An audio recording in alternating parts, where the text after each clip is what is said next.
Welcome everyone. Welcome now in English, not in Portuguese. We are here with Mike Pondsmith. Welcome, Mike, here at Rolisboa. Hey guys, How are you doing, Mike? I'm doing fine. It's a little bit earlier over here in the States, but it's a lovely Seattle day, which means it's all gray and rainy, and my dog doesn't want to go outside. So if you hear him barking at some point, it's because he needs to go out, but he really doesn't want to go out in the rain. Okay, okay. We'll take that into account. So I'm Andre. He's also Andre. I'm Andre. Oh, Yeah, good job. basically. Hey, Andre. So we're both Andre. We are here to I feel like I should change my name. oh to Andre Andre. Pondsmith, you know. Oh, nice. That would We have like six in this convention, like today. So We have something like that at our sorry, and we have four, maybe it's five now, people named Jay. Oh, I So we see. have to we Okay. have to use little, J1, J2, J blue, J gray, big J, Okay. J who's actually should be James, but we like to call J. That's It's all. pretty silly. No, that gives us ideas. Do you want to be under one or two, or big or small? How do you want to do this? Or should we ask Mike? yeah, How should we Yeah, do it doesn't this? matter to me. What I'm waiting for is, we're gonna get RJ's t-shirts that are kind of like the Dr. Seuss t-shirts that have thing one, thing two, it'll be J1, J2. That's good. That's good. So let's hop on the conversation of the RPG scene. Okay. So Mike, what was Mhm. your first experience with a role-playing game? Okay. Well, you have to think back. Mine actually goes way back. I used to play naval wargaming with a group in the Bay Area at UC Berkeley, called E-Bang. And we would get together and put little ships on the floor and blow things up. And one of the guys in the group went off to the Great Lakes Naval Academy, or actually the Great Lakes Merchant Naval Academy. And he happened to go to what would be kind of the predecessor to Gen Con, and he got a copy of the original D&D. And I mean, this is really ancient D&D. And he brought it back, and we set up that night and we played it. And we said, this is great. We kept playing and had a really good time. And so we started playing D&D every time he would come back, for like the summer, and we'd run a game. I played a paladin at that point. In fact, about a month ago, I actually found my old RPG figure. Man, it's ugly. Back then, figures looked like lumps of lead. But I played, and it was kind of off and on, and there weren't a lot of people doing it. The most amusing part was our cleric. We ended up with a lady of the evening who became our cleric. And the way it worked out was she was already up, obviously. And she came in after doing her thing. And she said, you guys are up at like 2 a.m. and you're yelling and stuff like that. What's going on? We said, oh, we're playing this game, D&D. And she went, well, that sounds kind of weird. Can I watch? And so she watched, and then she said, can I play? So she joined out and became a cleric, which I thought was pretty good. And it showed me, yeah, even then, you know, people like to find out about D&D or role-playing games and experiment. And I played off and on. I'm not a real big fantasy guy. I tend to be more science fiction. But years down the line, I ran across my wife, Lisa, and she was in a D&D game with a guy that I actually had known from college several years back. And when I was introduced to her, all of her roommates, one of whom was a good friend of mine, said, yeah, you got to meet Mike. He plays D&D. And I'm kind of thinking, yeah, I sometimes play D&D. But she played it all the time. And in order to go out with her, I had to show up at the D&D game and join, because her current or old boyfriend was the GM. So it was kind of funny because, I was kind of a strange and dangerous looking person back then. I've been working with, I had a huge afro. I had mirror shades like this, which I wore even before Cyberpunk. Um, I dressed in a lot of black leather motorcycle boots and carried a 7-inch knife because this is West Oakland, dangerous place. And basically, I did not look like somebody you wanted to throw out of the game. So instead, he tried to kill my character off any way he could find. So we'd all be fighting orcs on top of some battlement somewhere, and he'd send the Balrog after me. And eventually, I managed to outlast the Balrog and everything else. And the proof is that, Lisa and I've been together for 45 years. So, you can play D&D with, somebody and have it work out. So I didn't do a lot of fantasy, but then one day I walked into a local paint and hardware store, which had a role-playing game section. Weirdly enough, they had war games and role-playing games. I went in to buy dice, and I saw this black box with white and red type Traveler, original Traveler. And I went, okay, that's the game I need to play, science fiction. So I took it home, had a great time messing with it and building characters and all that. And then I found out that there was a slight flaw in how the engineering of the game went. And so you couldn't kill your character. It was really hard to kill a character. You end up killing your character during character generation, which is kind of a classic Traveler thing. So I said, this isn't gonna work. I gotta rewrite this. So I sat down and wrote out of Traveler and Call of Cthulhu and a bunch of other things that I was looking at. I wrote my first system, which was called Imperial Star. And the campaign has gone on for years, off and on. I've got my original players back and we're playing now. And it's like I said, 30 years later. That's huge. Yeah, there's still, like this coming Tuesday, we'll all get out there and, oh boy, they're going to love me when I essentially throw a large, heavy-duty Imperial cruiser after them. But, they deserve it. So, from my star, I just started basically designing and building. And eventually, at some point, I stumbled across a bunch of Japanese anime books for a show called Mobile Suit Gundam. And I went, ooh, this is great, giant robots. And it was about the time Voltron had come out. It was basically, anime was just starting. I was a huge fan of the Americanized Star Blazers. So, I was set for this. So I wrote a giant robot game called Mechton. First giant robot game out there, at least in the States. Yeah, and the first time, anime role-playing game, based anime. Yeah. And it was kind of amusing because what happened was I went to a convention. I'd never been to a convention before. And I went to this con because my hero, Steve Jackson, the inventor of Car Wars, among other things, Ogre, Car Wars, you name it, Steve has done it. Really great designer and my hero. And I went there because I wanted to meet him. And I remember, like an idiot, at some point in the middle of a lecture asking, what's it like being a game designer? And Steve basically kind of spread his hands and he said, well, it's like being a science fiction writer, except you don't get the groupies. And I remembered that later. Years later, I still talk to Steve about it, and he gives me a hard time, But I decided I would show Mechton off. I would, try and see if I could run a couple sessions. So I ran a session or two during the afternoon. And I went back home and, got up the next morning and, I was going to do another game or two. And I showed up at the convention. And before I'd had about 6 people in the game, I now had 40 people around the table. 40 people. 40, not 14. So I'm like, and they'd all been talking during the night. Yeah, this game with the giant robots is awesome, man. Yeah. So I ended up coming back after running that and running another game and so forth. And I said, maybe we should publish this. And so I conned my mother and several other friends into loaning me some money. And that's how Talsorian got started. Wow, what a ride. Just to clarify, you said 40 and not 14. 40. 40, okay. I counted. Even back then there weren't any cell phones, so I couldn't take a picture of it. But it was, like I said, I went there with my friend Linda, and she was like going, "Oh, yeah, I think we're in trouble, Mike."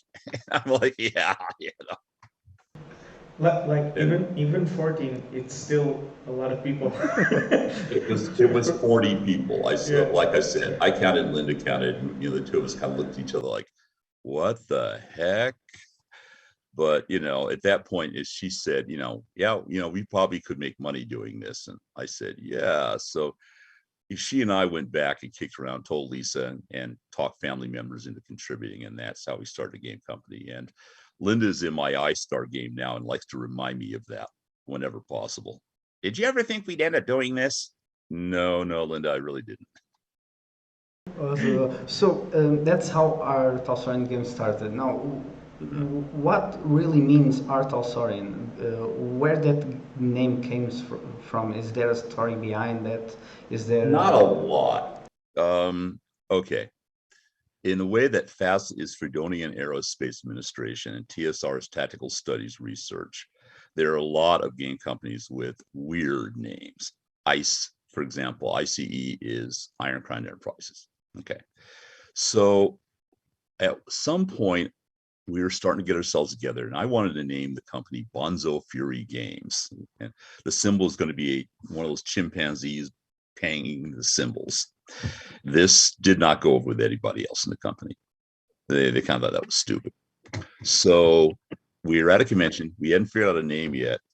And across, like in a booth next to us, which was a Steve Jackson booth. It wasn't Steve this time, but actually Warren Spector, who was at that point working for SJ.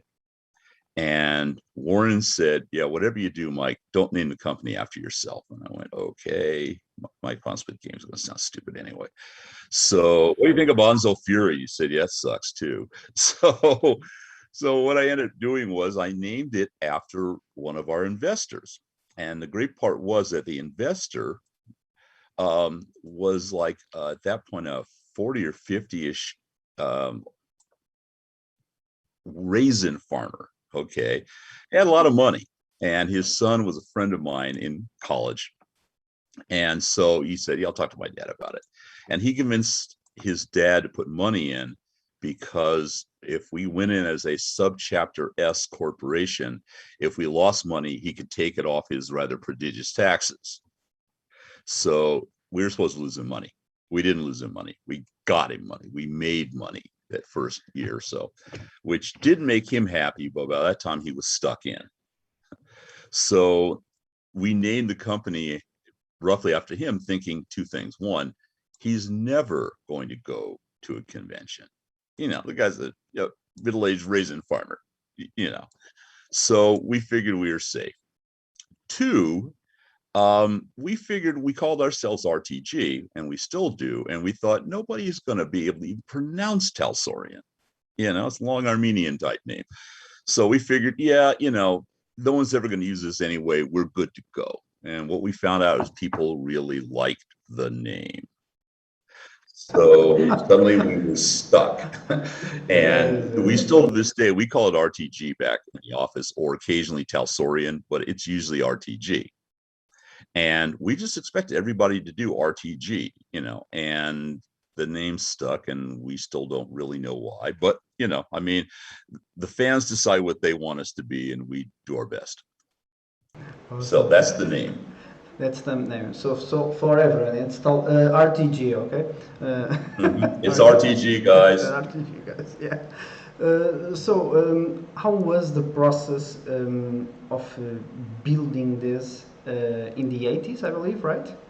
Yeah. We are talking the 80s. What were the challenges? You already talked that you needed to find the investors and well, we started the company on like $500. I think it was. I think my mom loaned me $500, which she's gotten way back. And then later, the other investors came in, and that worked out fine.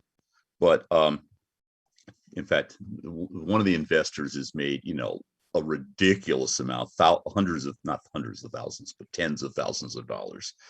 Maybe it's getting close to 100. Okay. At any rate, so it was not a bad investment. And every so often a check would show up to him, and he kind of like, whoa, I'm buying a new car. So the process was a bit simplified in my case. The first thing was I was at UC Davis, and I was getting my degree in graphic design. And so I knew how to make a book. I knew how to lay it out. I knew all the tools for it. So it was pretty easy. It was something I didn't have to go job it to somebody else. Two, my job later on was I went down to UC Santa Cruz and I became the manager of the job shop, which was essentially a printing and publication arm of the university that did the school newspaper and all kinds of stuff like that.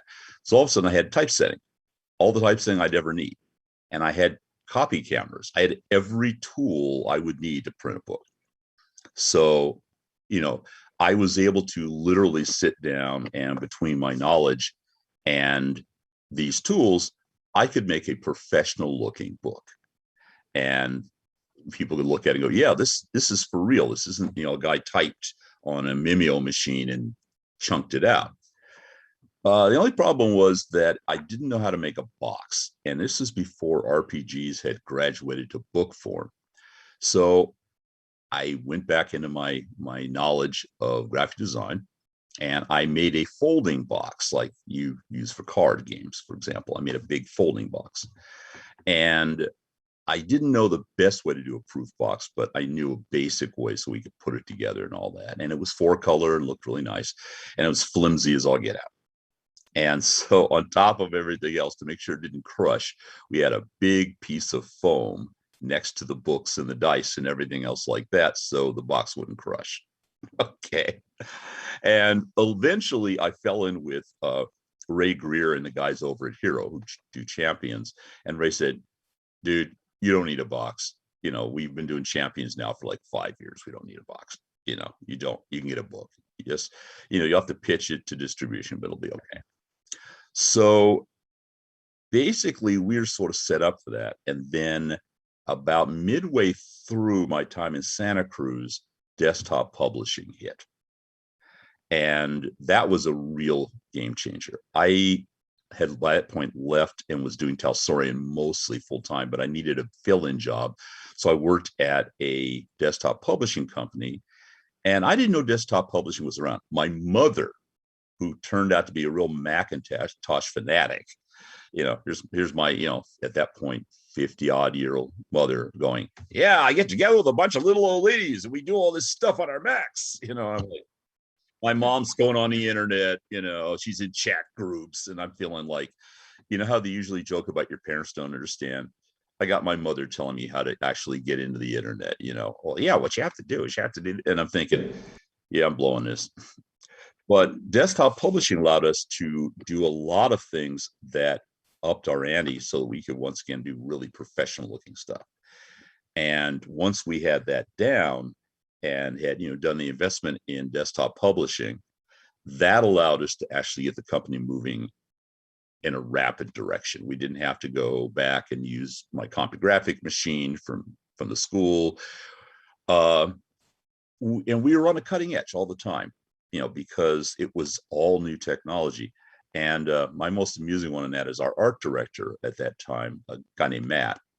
He was originally trained as an engineer, electronics engineer, but he and I hooked up, and I taught him how to use a Mac, and he got to be insanely good at it, went far beyond anything else I would ever do. And he was so good that at some point when we got a desktop scanner, which was like, whoa, a scanner, and we could scan things in color, and we didn't have to go all the way to South San Francisco and spend $800 to get a piece of stuff put together. And Matt didn't like the scanner. Thought it was okay, but it was pretty limited. So he redesigned the scanner.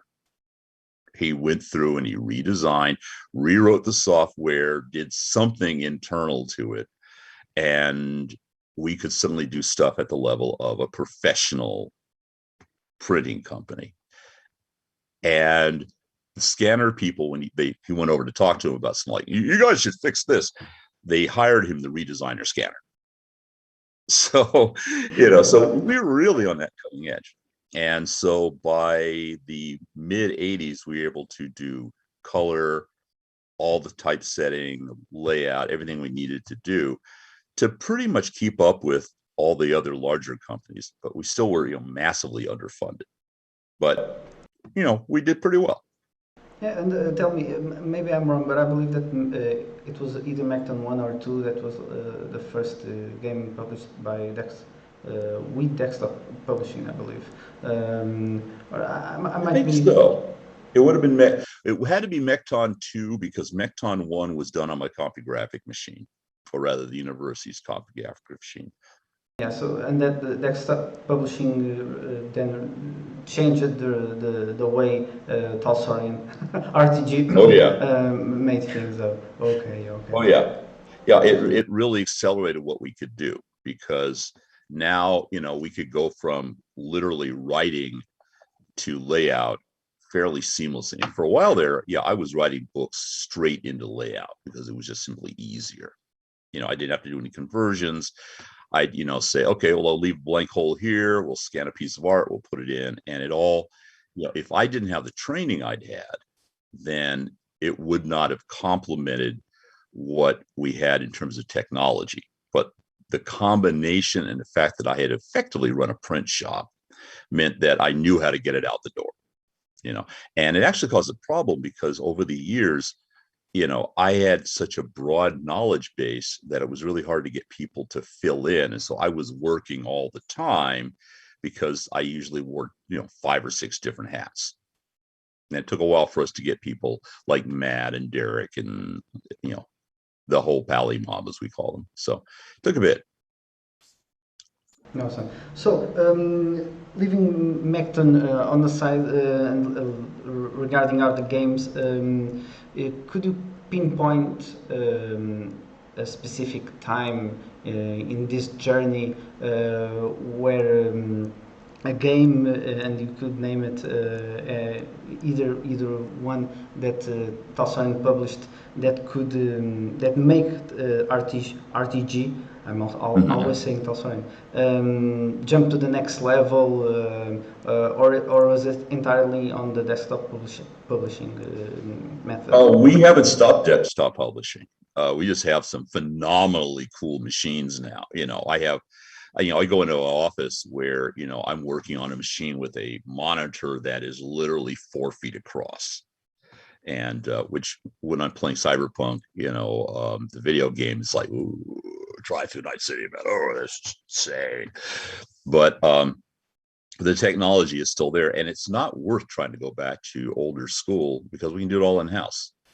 And nowadays we can have our writers write to format and we can plug everything in the way we need to, which means that we're much more streamlined and we know what we're going to produce, which means we can concentrate on doing good stuff. And that's always been our motto is, we do the stuff that we as gamers would want to buy. And so when you see it out there, we did our best because we wanted to make it what you guys would be interested in playing, just like we would be interested in playing. So we didn't change the tech much at all. We just got better and better at it. Nice. So we built up on that. I would say the weird breakthrough, which most people don't really remember, was actually Teenagers from Outer Space. We did this game called Teenagers from Outer Space because, like I said, I was fairly heavily into anime at that point, along with all of my friends. In fact, we started one of the first anime magazines in the United States. And if you look at like a lot of the staff of many of the anime studios in the States now, you'll find ex-members of anime who are still working in that side of things. But at any rate, we did Teenage from Outer Space, which was supposed to be just a strange comedy game. And we got it out.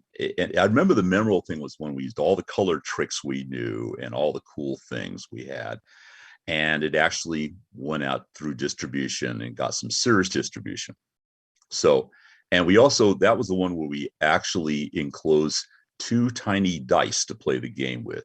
The little tiny guys about that big. And that was one of the jokes. We gave you dice in a book, right? So basically, we did TFOS, and we went to our first, I believe it was Origins. Yeah, it was an Origins. And we flew out there, myself and Clive Henricks, and I think that was either Will or Dave, I'm not sure which, but basically there were three of us out there. And the thing was, we had enough money to fly out there. We had enough money to pay for the hotel room, but we weren't sure we had enough to fly back. You know? So Lisa's running around trying to get money together and a whole bit like that. And we're kind of going, yeah, okay. And so we've got a little tiny one-person booth, and we're in there selling teenagers in Mekton. And this guy walks up from TSR's booth. And we find out from Zeb Cook that there's an entire group of people at TSR who are rabid Teenagers from Outer Space fans, and they've been playing it. And I'm going, really? And so he's going, yeah, this is really, really great. You know, and we think, you know, you should write for us occasionally, you know, and that sort of thing. And I'm thinking, okay, I'll look over at Clive and I go, they're having us on, aren't they? They're like messing with us. And he's going, I think they're messing with us. But later we find out, no, they're not messing with us. They really like it. So we're like, whoa, maybe we should want more copies. And at that point, a good friend now, but at that time we had no idea who he was. Eric Goldberg, who was at that point one of the presidents of West End Games, walks up and he goes, are you guys a real company or what? We're like, yeah, Eric is blunt. Eric is really blunt, you know, and he hasn't gotten better in 40 years. So just more subtle about it. But anyway, going, yeah, we're a real company. So next thing we know, we're, you know, talking to people, and we got accepted in the industry. People just said, come on in, man, you know, and you usually expect that when you come into an industry, you're going to have resistance, but except for a couple minor notable cases, we were accepted and we got a lot of help and advice. And it's one reason we feel obligated to help other people coming into the business as well. And the more of us that are there, actually, the better it is, because it makes this more than just a niche sort of market. It means that, you know, if you go out and you find a game, you'll find another game and you'll find another game. And you may actually begin to make this a hobby of your life rather than just this thing you did in an afternoon. Yeah, So that sounds perfect. The more games you have, the more ones you will find, obviously. But yeah. Continue. You were saying. Oh, well, that's pretty much how it went. So yeah, we just basically started cranking stuff out and, you know, producing modules and so forth like that. And, you know, we were pretty happy with that. And, you know, then eventually somewhere, you know, like real end of 80s, I read, well, actually I saw Blade Runner, which is my favorite movie. You know, if you looked over my shoulder, it'd be like all these copies of Blade Runner in different editions and reference books to Blade Runner, you know. And actually it's flipped, so it'd be there. No, there. Yeah, okay. Any rate, so I'd seen Blade Runner, and I remember walking out and saying, you know, the person I went with, I said, I either love this movie or I hate it, and I don't know which. And I went back the next night to find out I loved it. And also another person who was a gamer, oddly enough, named Walter John Williams, had written a book called Hardwired. And it was one of the first out of the box, not Gibson cyberpunk novels. And I stumbled on that actually before I heard about Gibson. Part of it was that Walter was a gamer, and he had been playing in a mutual friend of ours, Mekton game.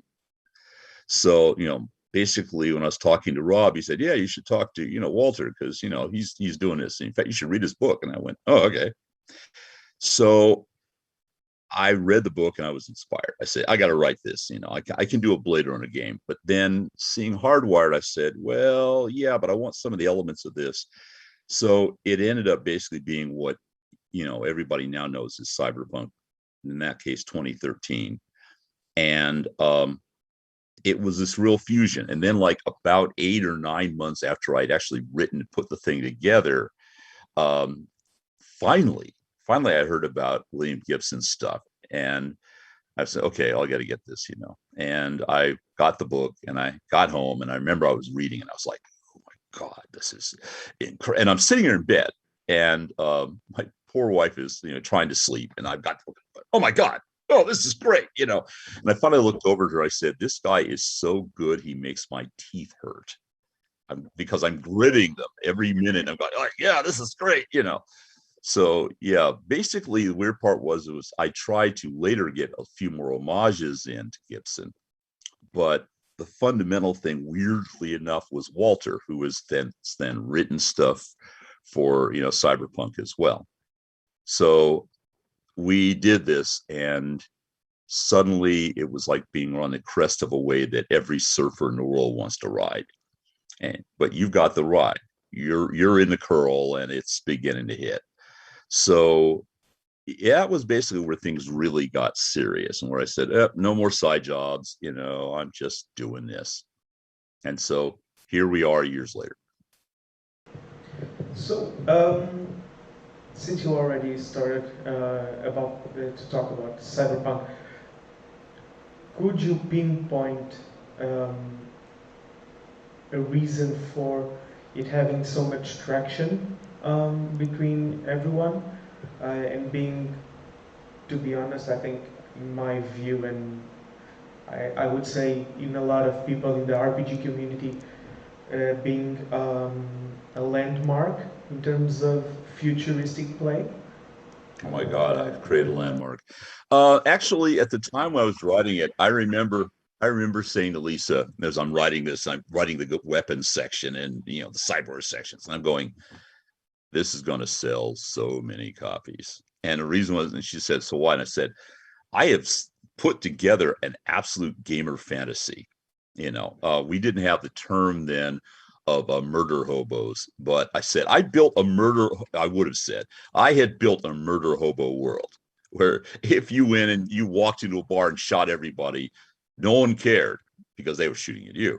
And so it actually skipped some of the setup that you needed to have in a classic fantasy game. It was a bad place. You had stuff, you had cyberware and weapons, and you could run the net, you could do all these cool things. And I went, this is like a total power fantasy. Yeah, man, I'd play this. Well, I'm gonna play this anyway. So I think the thing is I don't really like to leave it at a real thin storyline. And I love doing research, as you can probably see from behind me. And so I started studying it. So when I did the cyberware, I went out to a friend of mine's dad, who was a neurosurgeon. And I said, okay, so how would this cyberware stuff work? And he said, if you just cut up and do this, they're going to die of septicemia. And so he explained how Ripperdocs could work. And I went to friends of mine who at that point, I knew some hackers and did some minor stuff, which we won't get into. And so I went, okay, how would this hacking system actually work? Because, while, there was some cool imagery in Gibson, and while there was some interesting things going on with Walter, neither of them really were close to how a system would really be hacked. And that was a problem because I wanted to make it real. So, when I got down to doing guns, I didn't just go, okay, does, 3 dice. I went down and I got on the computer and I worked out a whole system based on delivered foot-pounds of energy based on the round. And, all this complex stuff. I'd be sitting there up at night with Winchester loading tables going, okay, honey. And a friend of mine was a gunsmith. So I'd be going, okay, so Thor, tell me how, this would happen here. Well, you'd convert this to this, and this would be the impact you'd get. So there was a lot of world behind it, and there was a lot of real world. And I think that's what made our take on cyberpunk work, because it was essentially the real world extended into this bizarre, over-the-top fantasy violent world. And it wasn't that hard for me to project that, because as you remember, I was talking about working in West Oakland. So I was working in a place earlier, in my just out of college years, in a place where people did get gunned down. I mean, I remember once going to the liquor store and ending up in a near-on knife fight with somebody, and I'm thinking, wow, my poor middle class college butt never thought it'd be in this situation. you know, and so I could take all that and make it realistic because I knew it. And I also made the research hold up. So it was kind of an interesting fusion. And I think that's one reason it stuck. So, since Cyberpunk started in 2013, Mm-hmm. how disappointed were you when 2013 came up? Oh, well, my son at that point had not cut off an arm and had become a cyberpunker. I used to have a joke about that, which was by 2013, my kid would come in one day and say, "Yeah, hey, Dad, yeah, I'm going to take my left arm off. I'm going to replace it with," but he didn't. Um, I wasn't disappointed because, as I've said before, cyberpunk is a warning, not an aspiration. And like I said, most people out there, they may think they want to, end up in this sort of situation, but I had been in this sort of situation. West Oka was back in his, this would have been late 70s. That was like bad news. And I luckily my boss was kind of like this motorcycle biker kind of guy who took me under his wing.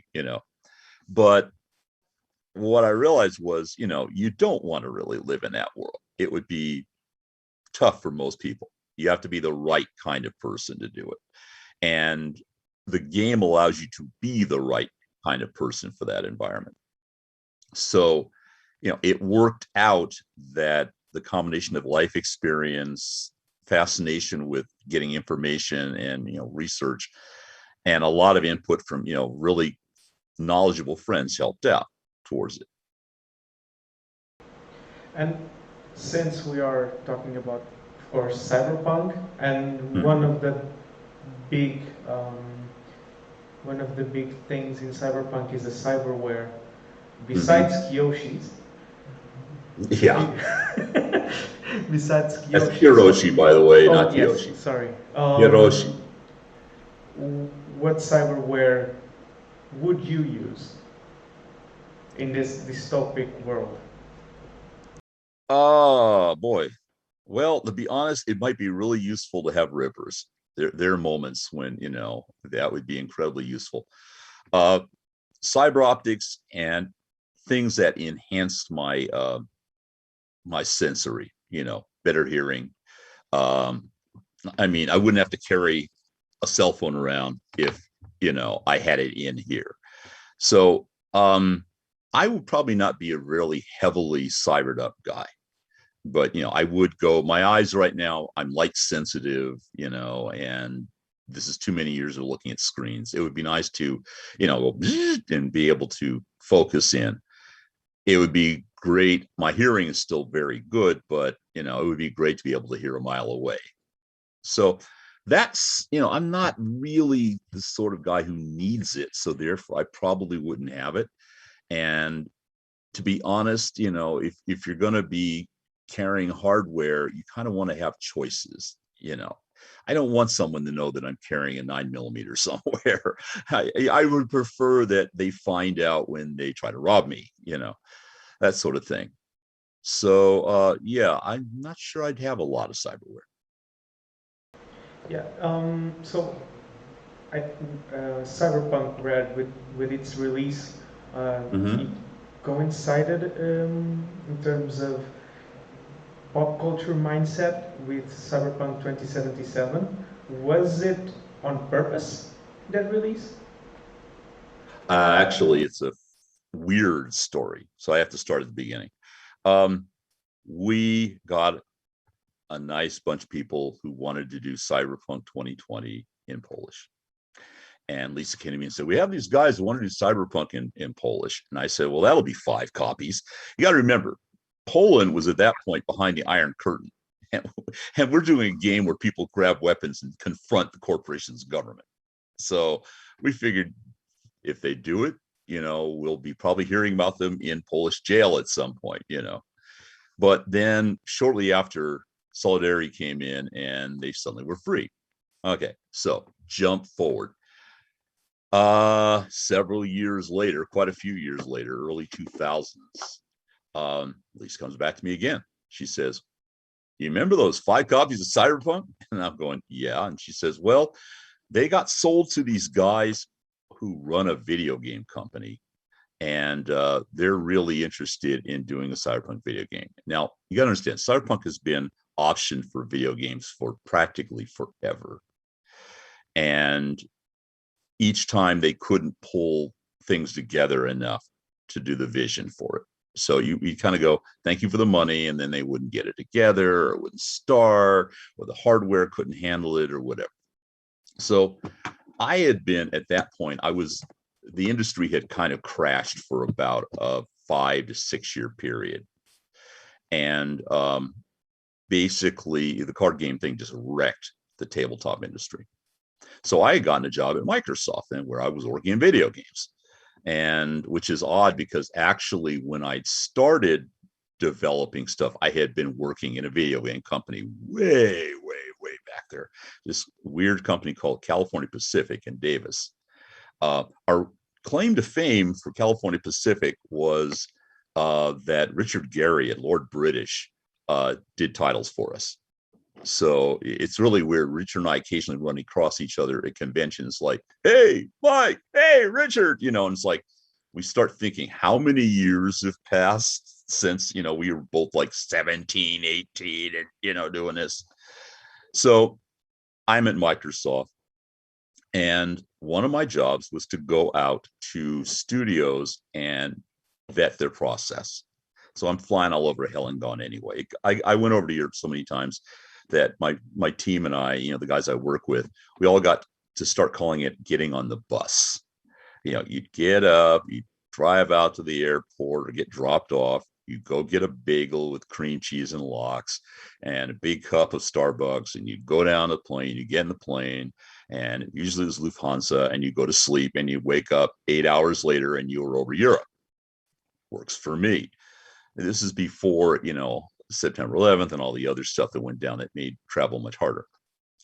So I kind of figured I was going to get over there, because they invited us over, and they said, before you decide, we'd like to have you look at our operation. And I'm thinking, I'm going to get over there, and it's going to be like a lot of the other ex-Iron Curtain groups that I actually had to work with in Microsoft, and it's going to be 3 guys and a goat, literally in a Mac 2E.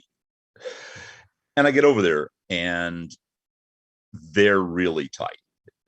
Beautiful, not just a beautiful building, but they have their systems down really well. And, this is what I did, was I looked at places and said, you're up to speed. Yeah, we'll do your project, whatever. So I was impressed. And then I saw Witcher 2, and then they did Witcher 3, which they showed me while I was actually at the studio. And I came back and said, this thing kicks ass. Okay, let's give them the deal. So that was kind of how it developed. But the difference was, they soon discovered that, unlike, Andrzej Sapkowski, who doesn't do video games, that I worked in video games, so I could look, okay, so what about this? How are you maintaining the frame rate over here? What are you doing there? Things are popping in over there. Basically, I knew the terminology and had worked with it. I had worked on video games. I'd been a lead on a couple.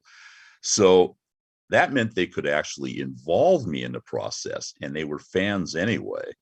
So it became, to some extent, a collaborative design, rather than just, I'll take your money and you take my baby and we go with it. But I was dealing with people that, I got to know I still know pretty well. And it was at that level where, I would come into the studio. I went over there like usually once or twice a year, about 3 times a year. And I walk in and, hey, Mike, come over here. Let me show you this, and we would go over things. Some of the guys would come out to Seattle, and we'd hole up in conference rooms somewhere, or the Talsorian offices, and we'd spend a week going over things and working things out. So that was a really great experience, and it worked out fairly well. And, it was a process. It went over time. I hope I answered the question. Yeah. So you also designed with your Oh, son. I didn't explain. That's Oh, right. I yeah. didn't explain Red. I Yeah. should. Okay. Mm-hmm. Red. That's Okay. right. Here's what happened with Red. I was working on a new edition of Cyberpunk 2020. Everything had gotten kind of stale. You know, people had in their games defeated Arasaka and done all these other cool things, and we couldn't just keep throwing minor refreshes. Well, I think of Cyberpunk like a comic book. So there are arcs, and there's like your new 52 or whatever that comes in, and things change up. So there was a direct arc for 2013, which was the early cyberpunk years. You meet all the people like Johnny and so forth. There was the 2020 period, which was the corporations are mature, and you're really, instead of just a guy on the street, you're going up against these guys, and they're very powerful, and you're kind of the underdog. And by that point, you know, it had gotten kind of stale. So I got together with the guys, and I decided I was going to destroy the cyberpunk world. And I'm not sure who dreamed it up first, but we decided to have a corporate war. And we were going to have a really big corporate war. And so we sat down, and, you know, you got to understand, these are our crew, like read Jane's Defense Weekly when it came out. We knew this stuff. So we sat down and figured out how a war worked, and how would two corporations that were worldwide and specialized in military hardware fight that war. So we fought this war, and it wrecked everything. And that was great. I went on to work at Microsoft for a while, and eventually I decided to get back to it. So I said, yeah, the last book I did was all in kind of green colors and grays. I think I'll do this one in red. So it became Cyberpunk Red. The last one was Cyberpunk Green. And it was the first year when I started working on it that there had been some of the really big forest fires with the red skies. And I went, I got to get that in there somewhere. So I got out my books and meteorology and everything else, found out how that worked, and figured out why it would happen that way. And it continued to be Cyberpunk Red, but now it was the time of the red. And this was before I had talked to CD. So now I've got CD Projekt Red, and they're contacting me, and I bring along my notes for Cyberpunk Red to them when I go over to Poland to talk. Here's what we're doing right now. You guys are 10 years behind. And they said, oh, this is great. So what we ended up doing was we decided to continue the timeline. So I took it up to the 40s roughly, and they took it, I started in the 40s, and they take it from the 60s into the 70s and beyond.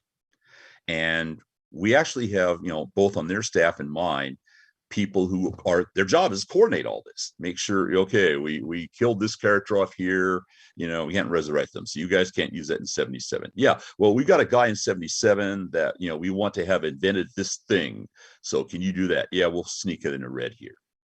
So the books, if you were to start at the beginning, and 13 is less than 2020, you could draw a chronology from 2013 all the way up to 2077. And the timelines actually cover this. So when I wrote the timeline for Cyberpunk Red, I included things that would eventually become 77 history. And, you know, so we'd say, okay, well, you know, we've got to get the United States back together again. So Elizabeth Crest is going to start doing the unification wars, and they'll happen like in the 60s to early 70s. Okay, so what's happening before that? Well, Elizabeth is now fighting the mobs and bring back the succession stuff. So we'll have this battle happen here, and we'll have this group running things, and Arasaka's going to throw it, all of it went together. So the weird part was Cyberpunk Red was named before I met CD Projekt Red. So I thought, like, okay, that's obviously the gods who told me I should do this.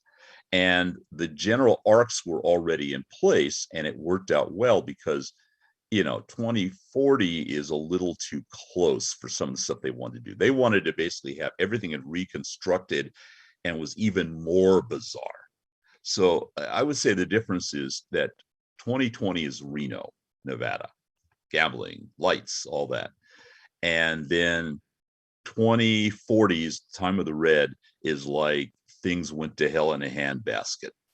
And then 2077 is Vegas during its absolute, totally most twisted way. And, you know, one of the things I loved about it was it pumped the commercialism and the less the violence. I covered more of the violence. They covered the commercialism and the kind of unfettered third generation capitalism and crazy, you know, like people will do anything in this world. And I loved that because essentially that is what I saw, you know, our culture and definitely the 2020 culture was headed towards. And red is this interregnum where it allows me to set things up to get there later on. So now I've answered the question about red. Yeah.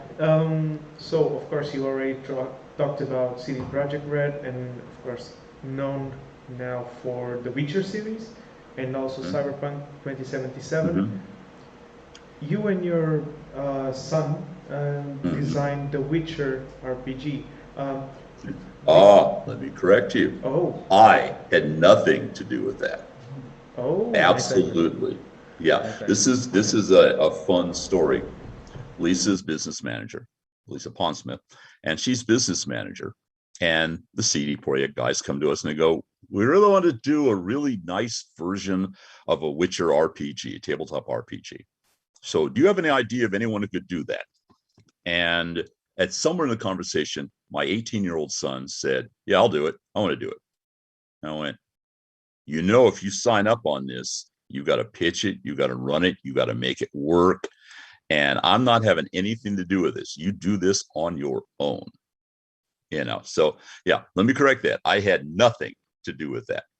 So he put together the pitch. And for our next trip over, Lisa was there for business. I was there to work with Cyberpunk. He usually joined me for some of the Cyberpunk stuff, but he put the pitch together. What I didn't know was that he assumed the pitch had to be the game. So he had written the majority of the game out already. And so when he did the pitch, he started off with Michał Nowakowski, who was their business manager. And I was on a way to a Cyberpunk meeting. I passed and he's talking to me how there's an area near the cafeteria, really nice little kind of sitting place. And they're talking over the table. And Michal's nodding. He's like, yeah, that's really good. You know, and Cody's like, yeah. And Lisa's there because she's handling the business. So I passed through and go, well, he didn't get thrown out. They'll let him down easy.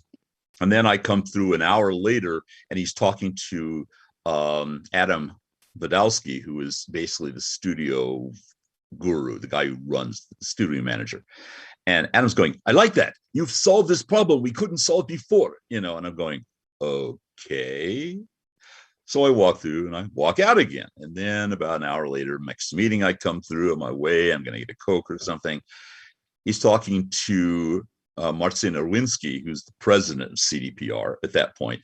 And Erwinski's going, yeah, I like that. So we get, and I'm going, what?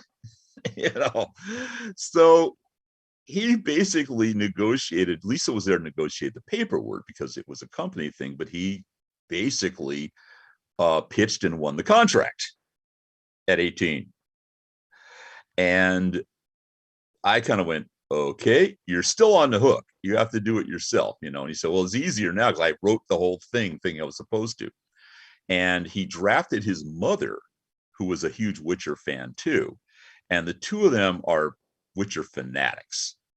So they were just so thrilled to do it that, in fact, nowadays, you know, they have their own Witcher teams and they go off and they do Witcher team stuff. And I have the Cyberpunk team and a Mechton team, and we go off and do that stuff.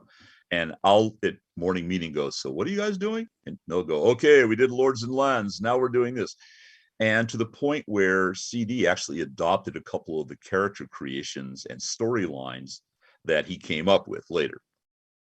So that is his. And he's the guy who is in charge of the thing. And, you know, he got a test most people wouldn't get. they handed the manuscript, before they would approve it, they handed the manuscript to a bunch of heavy-duty players out there in the TRPG, including, if I remember right, I think Matt Mercer was one of the people. And they went over it and graded it and said, yeah, this works, this doesn't, and all that, and they liked it. So I said, okay, well, if you can stand against those guys and they know their shit, obviously we'll do this thing. And it did really well. You know, in fact, if anything, it kind of messed up our schedules and everything else, because, you know, we're dealing with Red, and all of a sudden we have this explosion of Witcher stuff as well. So right now we're actually running Hellbent for Leather just to keep up. You know, there's so much going out, and there's been such a strong, you know, audience and retail. They're real happy with it. I mean, really happy with it. And then on top of it, you know, he does Witcher and he's got it out and is showing it. And then suddenly Lisa comes in one day and says, they got Henry Cavill to do a Netflix film.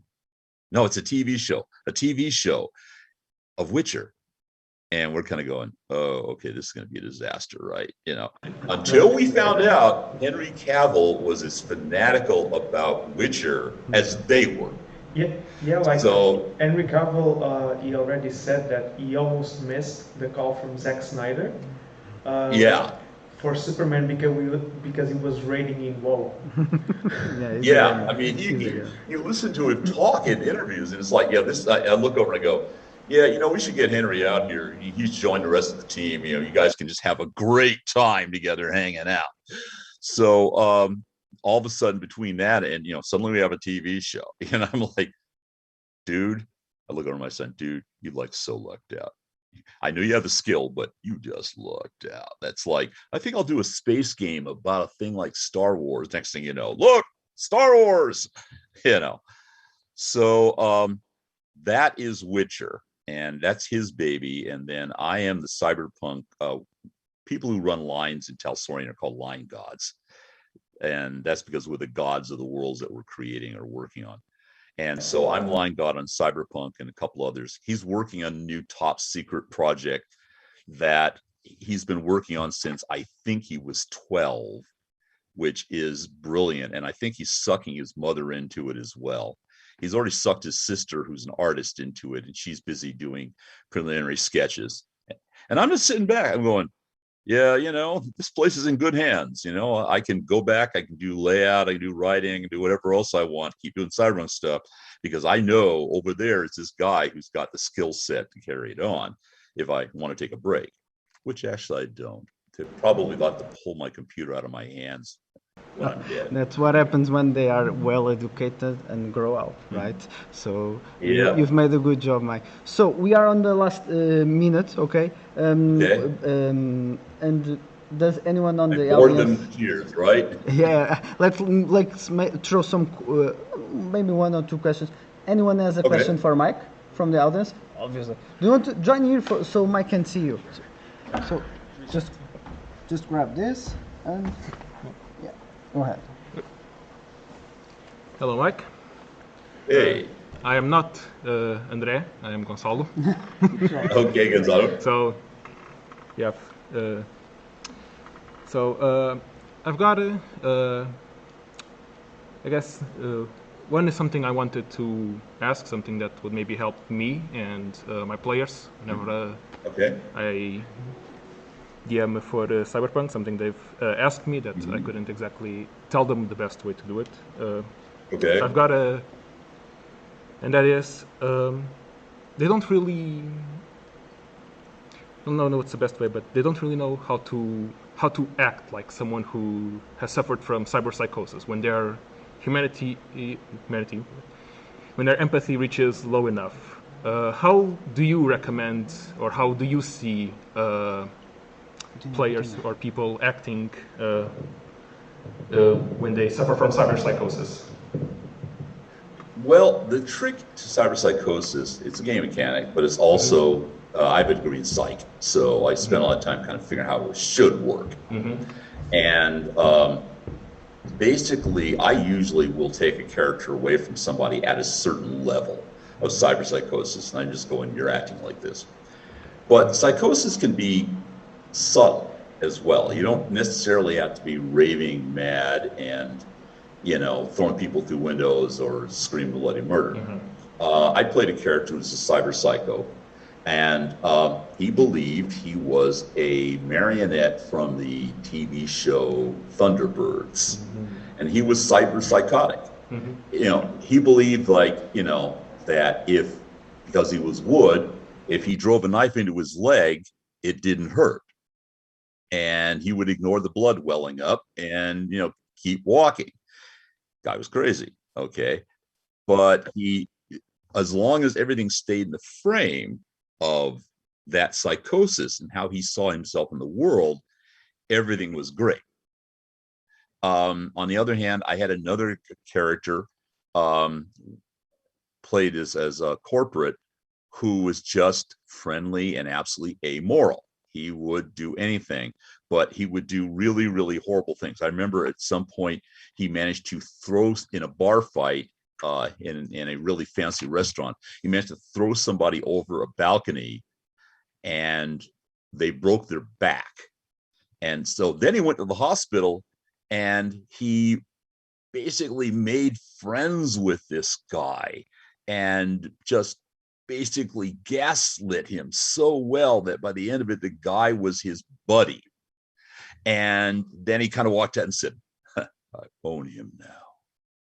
So that's not necessarily, you know, the raving cyber psychotic that you want.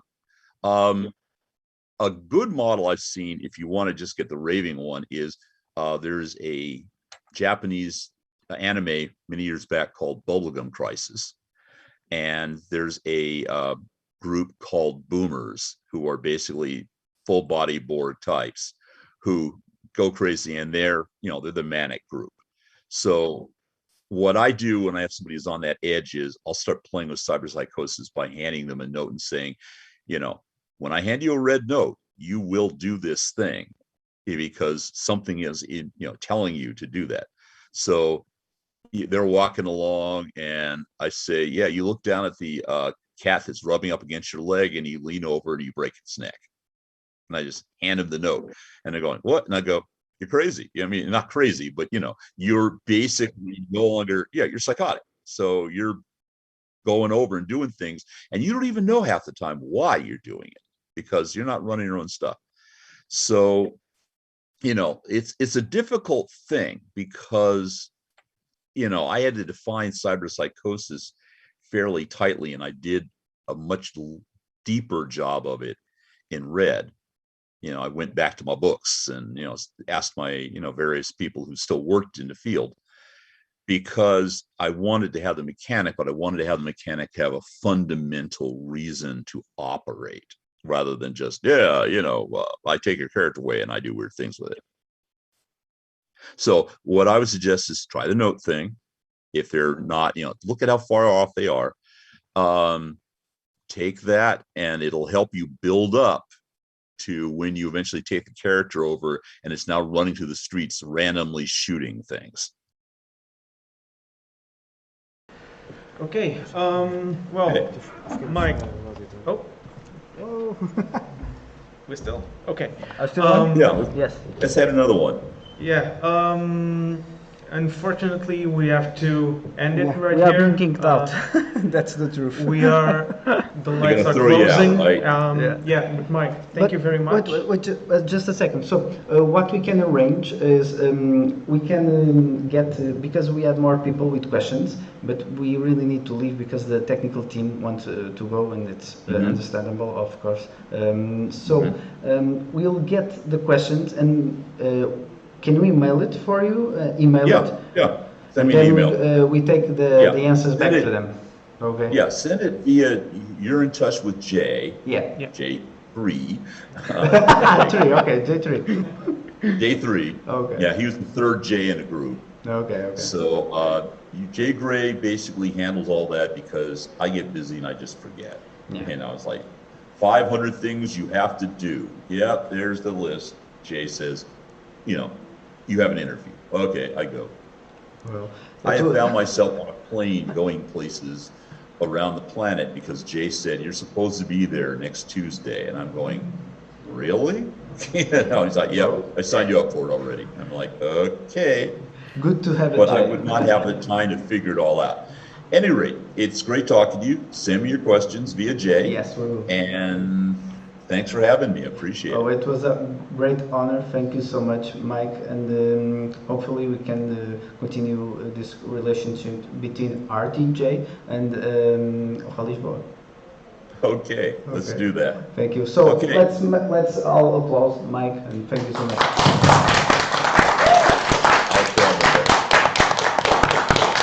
Okay. So send me your questions, guys. We will. Thank you, Mike.